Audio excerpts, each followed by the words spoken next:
बैठम भौजी बहिन के घर बैठम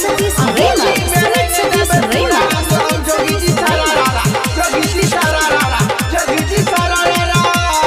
वाह भाई वाह वाह खिलाड़ी वाह दारू के पार्टी देबो यारवा चलिया कोन हाल में दुनु गोटे रे रंग खेल जेबै ससुराल में दुनु गोटे रे रंग खेल जेबै ससुराल में दारू के पार्टी देबो यारवा चलिया कोन हाल में दुनु गोटे रे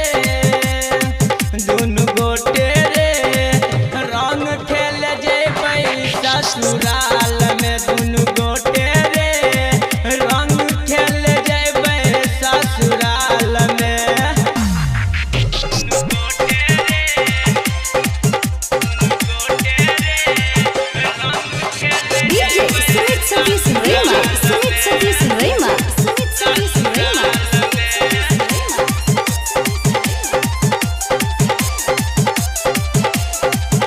presented by Kanchan Recording Studio, Asapur, Tower Chowk, Darbhanga.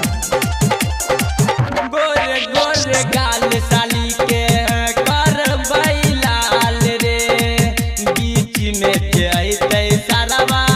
करबै बुरा हाल रे गोरे गोरे गाल साली के करबै लाल रे बीच में जैतै सारावा करबै बुरा हाल रे चिकन मटन लव यू लिख के देबै रुमाल में सुन यारवा रे रंग खेल जेबै ससुराल में सुन यारवा रे रंग खेल जेबै ससुराल में